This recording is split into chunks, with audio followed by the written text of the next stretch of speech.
High in the Peruvian Andes, where the oxygen thins and clouds drift like ghosts between jagged peaks, there lies a place most maps refuse to name, La Rinconada.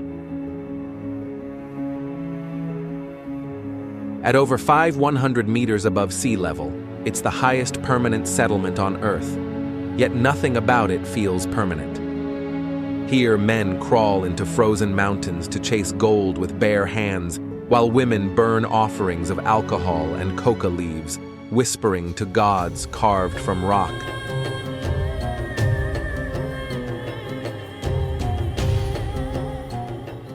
Children run between heaps of toxic sludge, laughing, coughing, surviving. It's a town built on faith and mercury, where riches glimmer beside ruin. And every morning, thousands wake up believing that today might be the day they strike gold.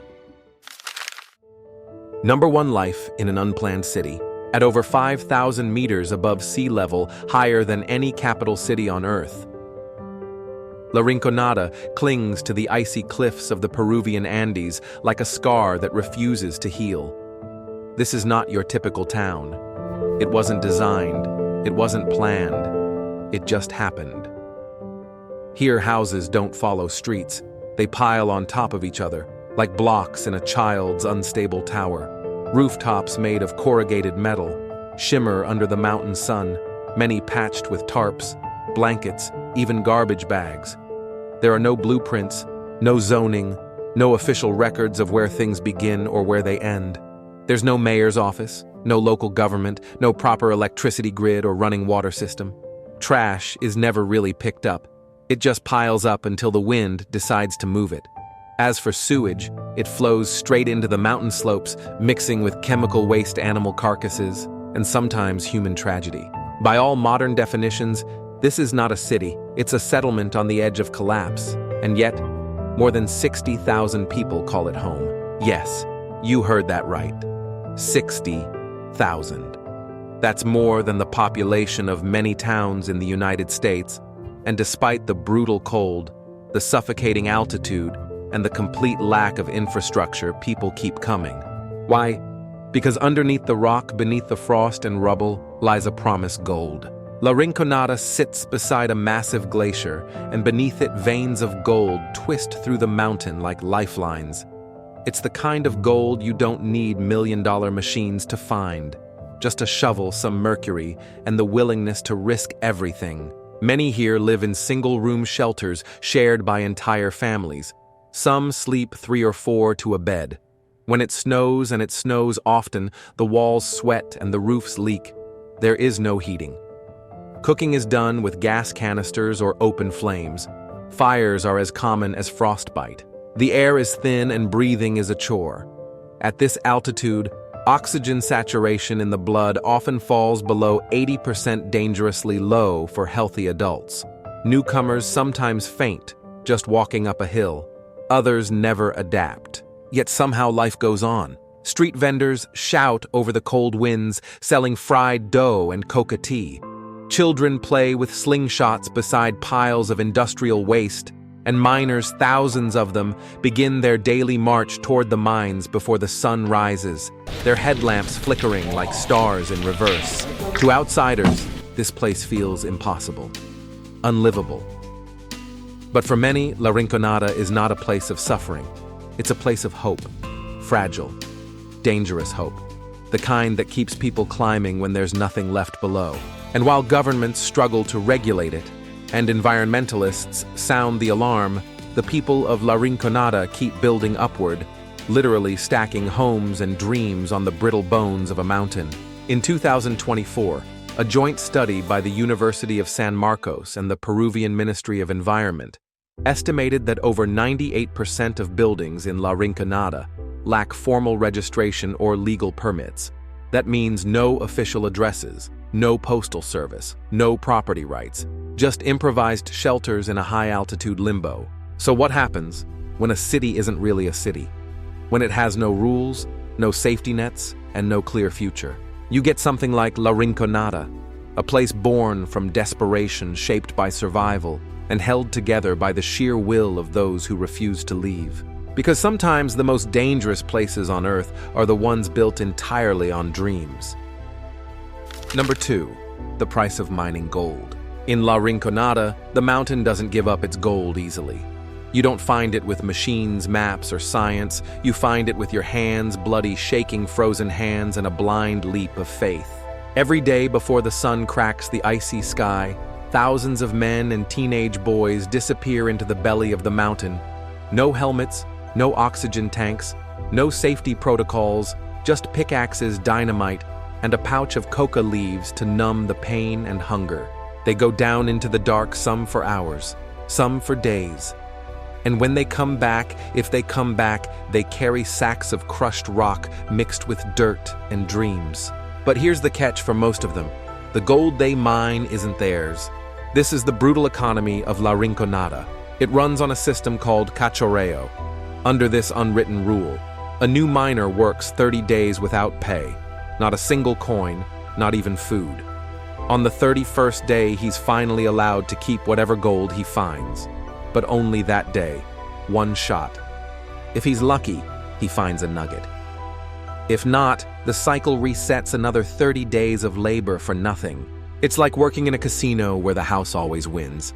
And what's worse, the tools they use to extract gold are as dangerous as the mines themselves.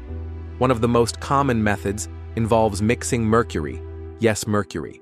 The liquid metal known to damage the brain and nervous system with the crushed ore. Mercury binds to the gold and forms a lump called an amalgam. Then, to separate the gold, they burn it over open flames. The mercury evaporates into the air, invisible but deadly. Miners inhale it. Children inhale it. Everyone does. In a 2023 study by the Peruvian Ministry of Health, nearly 78% of residents in La Rinconada showed elevated levels of mercury in their blood and hair, well above the World Health Organization's recommended limits. Long-term exposure can cause tremors, memory loss, kidney damage, and permanent neurological disorders. But mercury poisoning is only one part of the nightmare. The mines themselves are crumbling. Unregulated, unmonitored. Just holes in the ground, supported by rotting wood beams and crossed fingers. Cave-ins are frequent. In 2024 alone, over 40 miners died in reported accidents, and many more are believed to have been buried without a name, without a number, deep beneath the ice and stone.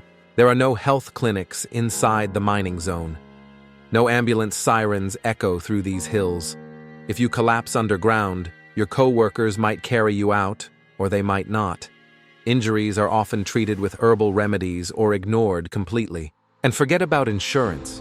No one here has it. In fact, most miners aren't even officially registered. Their labor is informal, invisible. If they die, no company pays.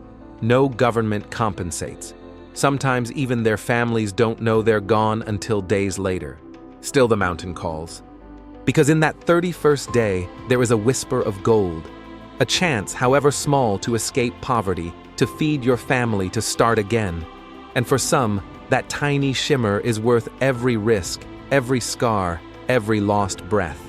So they keep digging, keep hoping, keep betting their lives on a promise buried in stone. Because in La Rinconada, gold isn't a resource, it's a religion. Number 3. Struggling for air and water. In most places, air and water are taken for granted. They flow from taps, swirl through trees, fill lungs and glasses without a second thought.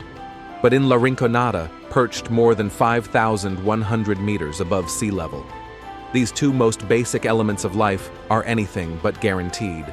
Let's start with the air. Up here, every breath is a struggle. The air is razor thin, so thin in fact, that even walking a short distance can leave you dizzy, breathless, or doubled over in exhaustion.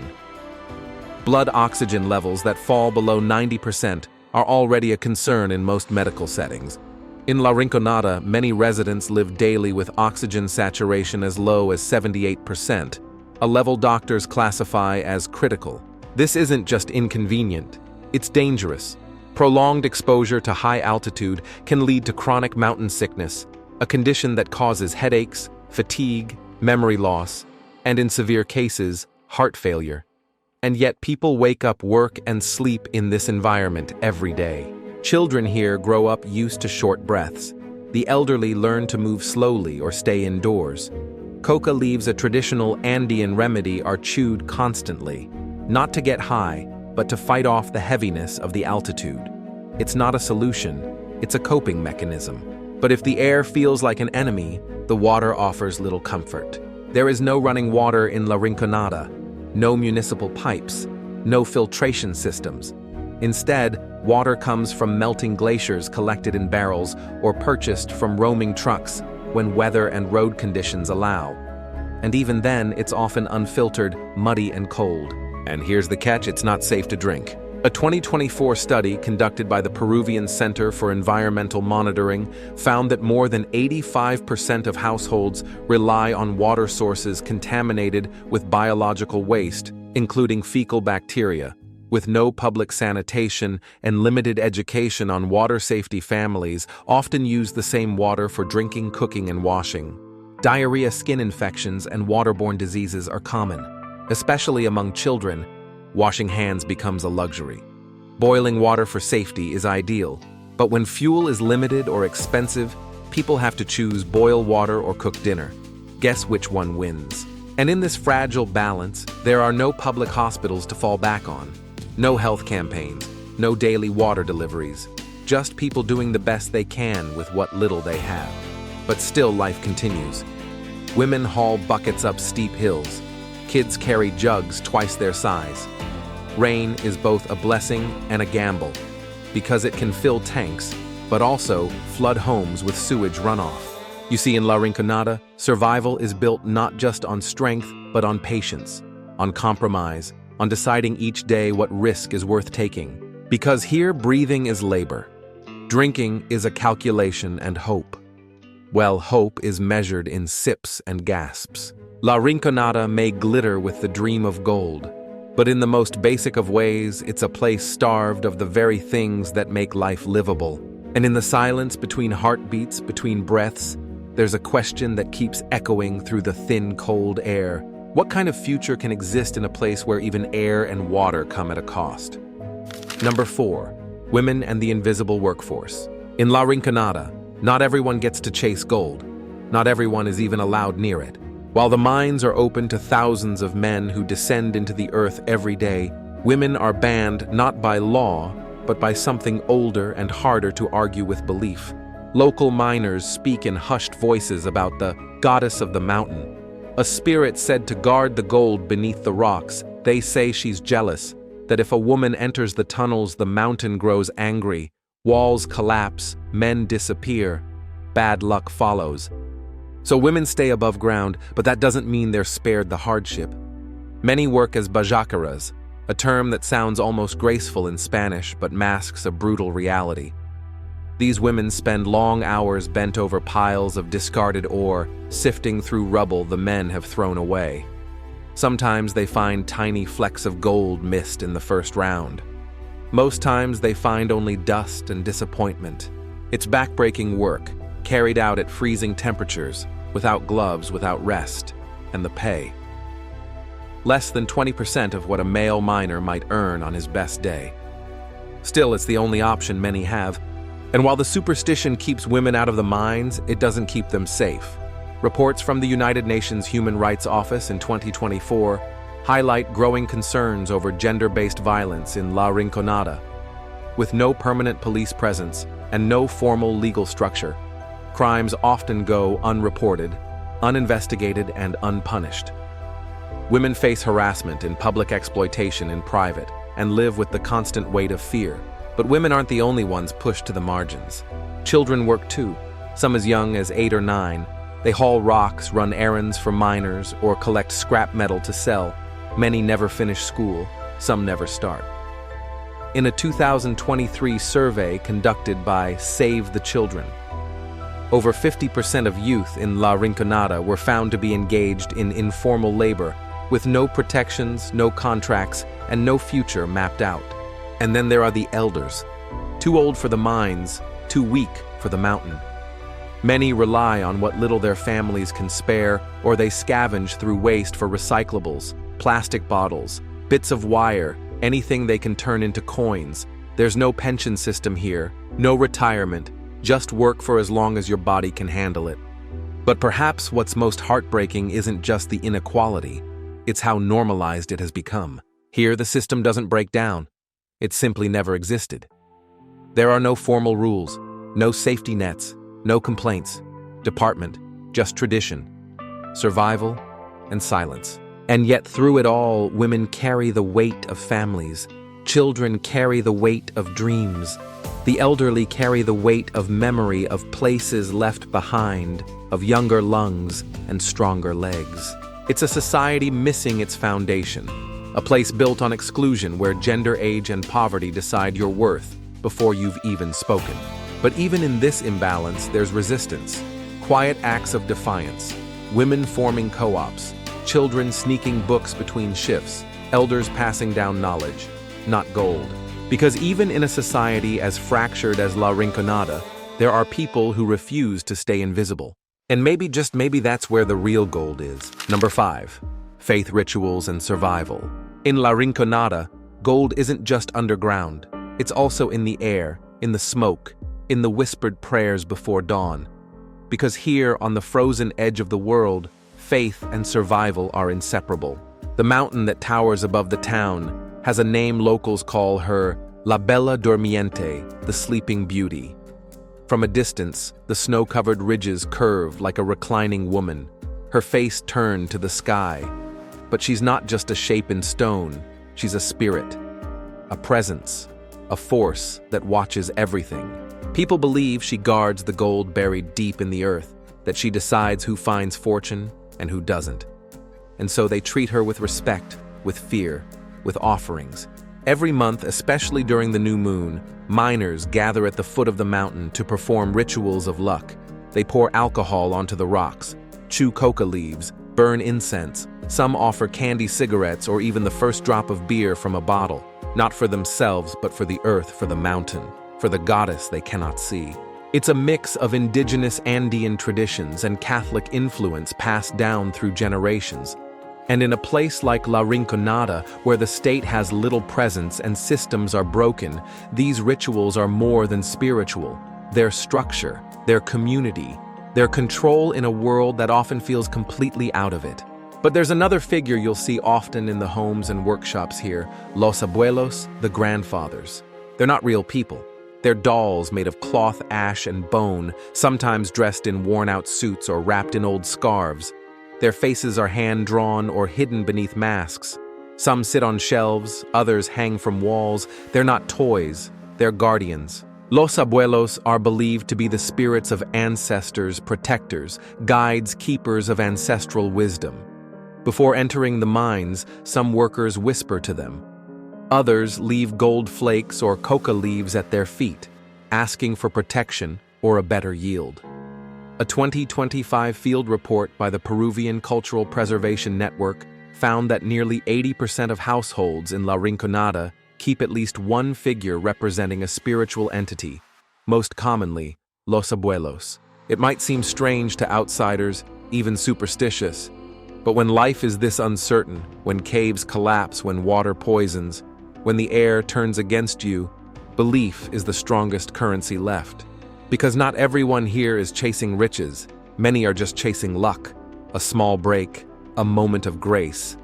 The difference between a good day and a funeral, and perhaps that's the paradox of La Rinconada.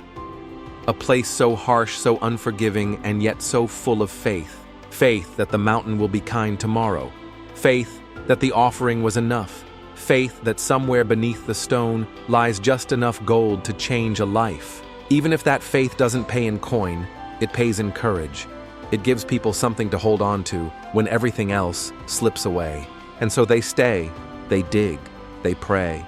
Because sometimes the only thing stronger than fear is hope dressed as ritual. Number 6. What future awaits? La Rinconada. La Rinconada wasn't built to last. It grew like a shadow, fast, unpredictable, and out of control, and now, like all things pushed beyond their limits, it's starting to crack. Let's begin with the most obvious danger: resource depletion. For decades, the promise of gold kept people climbing the mountain, but the deeper the mines go, the less they yield.